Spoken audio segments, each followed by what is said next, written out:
Hey, if you're new here, don't forget to subscribe. What up guys, this is Monkey Figure Reviews, and today's video will be on figure news updates by Bandai Spirits and Banpresto. So I've done quite a bit of research on the figures that I'll be talking about today. I checked out two different websites, My Figure Collection and My Anime Shelf.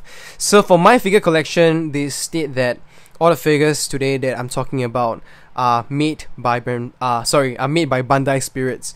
And while I check My Anime Shelf, they just put that some of them are still by Banpresto and some of them are still by Bandai Spirits.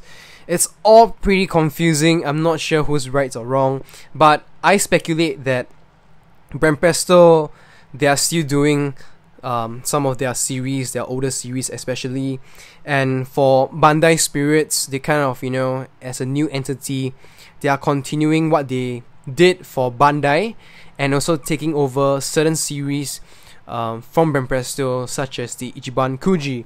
And we have seen that so far with the previous two Ichiban Kujis, the Wano one that just came out, and also the previous Master Lies. What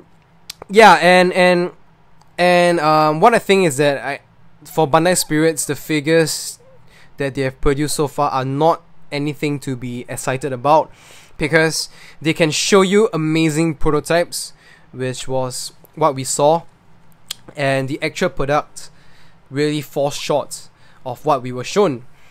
It's a problem. Not sure if this is gonna be a recurring thing with the quality, the final product quality check.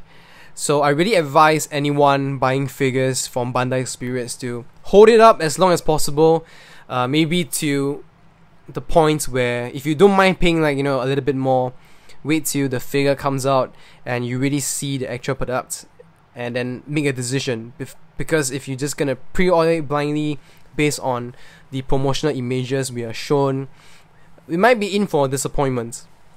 Yeah, this is just from what I've been seeing. Okay, anyway, this is jump straight to the list of figures we'll be talking about today. And first up, we are getting the DXF Grand Line Man Wano Country Volume 1 featuring Luffy.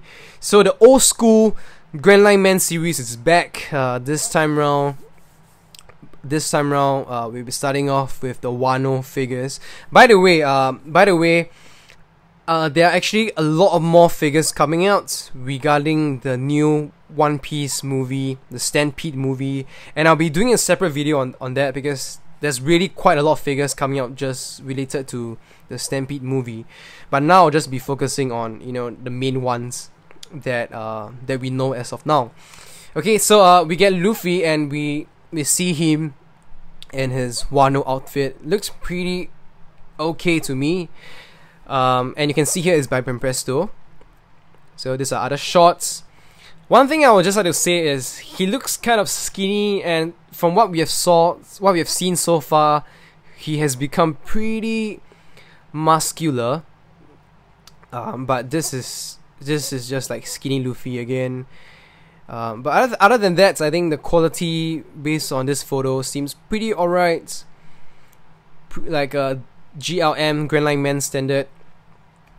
For his face, I think there is a huge improvement, because I always thought when I saw the old GLM Luffy figures, the faces are horrible, absolutely horrible. But this time around, I think it's pretty alright, pretty spot on. Just that perhaps the forehead is a little bit too wide, or I'm thinking too much. It's a little bit too wide at the top. But it could be just the way they do the hair. These are other shots, real life photos. Yeah, and for people who collect Grand Line Man a lot, I'm pretty sure you will love him. And they have a lot of characters within that scale. For me personally, I'm just not a fan of that scale, so I don't have a single figure. I used to have a few like Garp, but I just let those go, sell them away. Seems pretty good. And he is, I think, basically replicating the pose where he and Zorro are together. I will talk about this later on.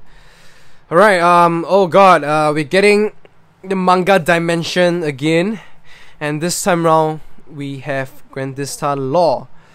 Goodness. So they are still thinking it is a great idea to do figures like this after Grandista Luffy. To me, I would just think it's low effort and really nothing special. And from what I've heard, it's more expensive and it doesn't come with the alternative head. So really my question is, what's the point? Really, what's the point? Also, I just think that I'm not one to tell people to, you know, like, you don't buy this figure, don't ever buy this certain figure. But if people continue to buy this, it's just gonna give them more encouragement to do more figures. And honestly, when they make a product, it takes up a slot for another potential figure. So to me, it's just a waste. I've never been interested in this. I'm not sure if anyone is. I do see some people buying it on, you know, on Instagram, on YouTube. Yeah, but it's just what's the point? But what's really funny was that I was looking at my figure collection and someone commented, "Why is he leaning forward so much? He looks like it's about to ask if Annie is okay." This is hilarious. Anyway, if you have no idea what it's talking about, it's basically a reference to Michael Jackson's song, Smooth Criminal, where he just sings, like, ask if Annie, if she's okay, because he's leaning forward a lot. And I think this is also true for the original figure. Maybe in real life it's not that bad, but there's still quite a bit of lean, and this is just unnatural. Like, he's straight and then slanted and straight. It's almost like an S or like a Z. Yeah, pretty horrible. But I like this law, the Grandista Law, the original one, because of that the face where he's eating the onigiri. Okay, and next, okay, so for Law and for the Wano, Luffy, Grand Line Man, they're all coming out in October. And next we have a new Ichiban Kuji series coming out, and again this time around we are going back to Wano, so it's another Wano Kuji. Really surprising, since we just got Luffy and Zorro, and they are appearing here again, as you can see. And next to them we see Law. Law comes out all the time now. I'm not sure why. He's almost like a Straw Hat crew, part of the Straw Hat crew. And we also see Nami, which is really interesting, because this is the first time this is the masterlized Ichiban Kuji, they are doing a female character. Okay, and from what I know and what I researched, these are not the only 4 characters. There's another one. The 5th one is Kikunojo. Okay, we'll now talk about them individually. So this is Luffy. First thoughts are that really digging this pose. Feel that it's more dynamic, and I like that they actually have that haki fist on his right arm, which is really cool and very different. He looks a lot more muscular too. So this is the one that we just saw, that was released not too long ago. So for this one, they are trying to replicate the panel too, where he and Zorro are together in the manga. So for this one, when we saw the first images, we didn't really like his face. But I think his face turned out pretty well, still pretty good. But overall, when you look at the quality of figure, like, you can see the shine and everything, this doesn't seem that impressive and similar to the one shown originally on the prototype. So if you compare these two in terms of pose, I think I would definitely choose this one. Even though this one they are trying to follow the manga panel, but this one is more cool. We get to see Luffy's ripped body and muscles, a more dynamic pose of him going to punch you. Yeah, and from what we see so far, pretty good. Kimono creases are well done, not much shading. He's barefooted, which is pretty interesting. And his face, I guess his face is pretty alright. Hair looks like there's nice flow and life to it too. Okay, and next we have Zorro. So this Zorro is pretty similar to the one over here, which is kind of funny. Even if you look at the face, it's almost the same. For this one, he's holding his sword up, and other hand is just kind of taking his other sword. And for this one, kind of holding another, like, a bottle, doing different things. So it's really not a lot of difference in my opinion. Even their legs the feet's position are pretty similar.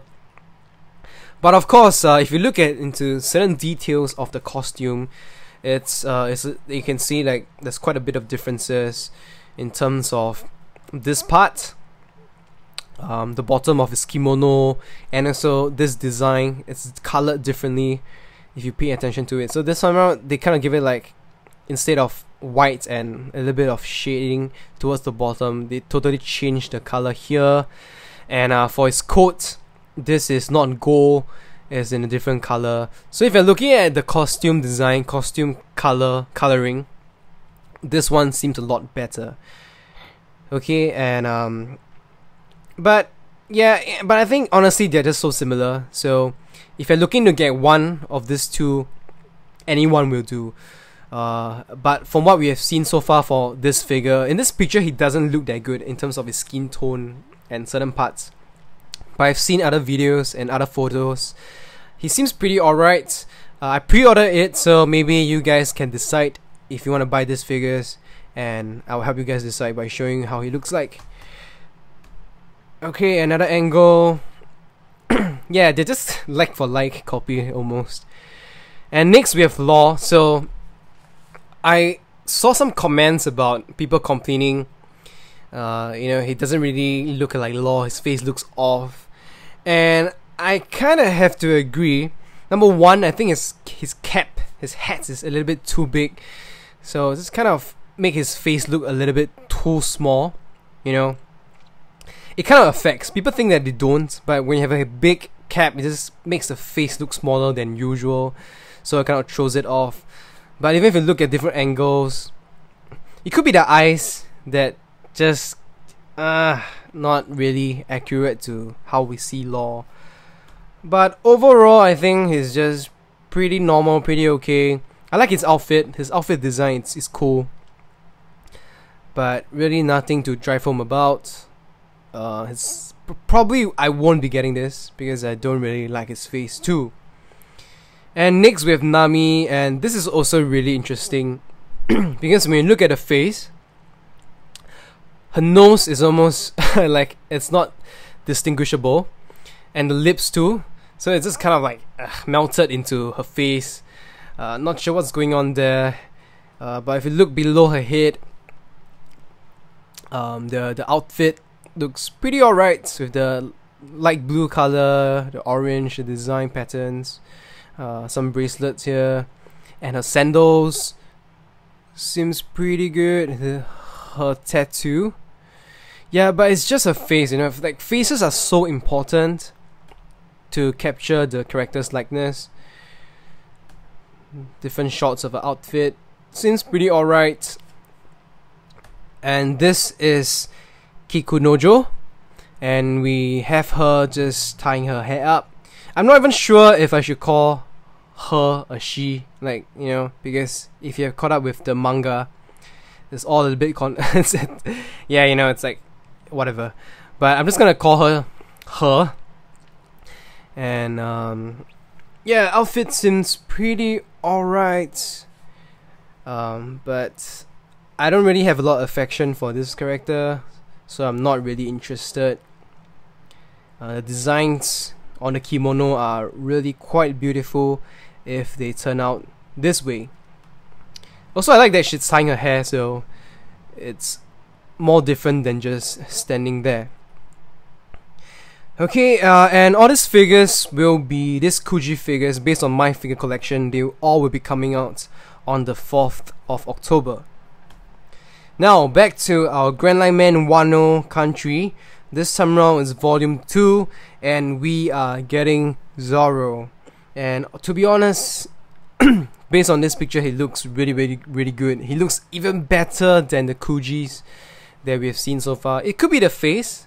His face here seems much more smoother and much more handsome in a sense.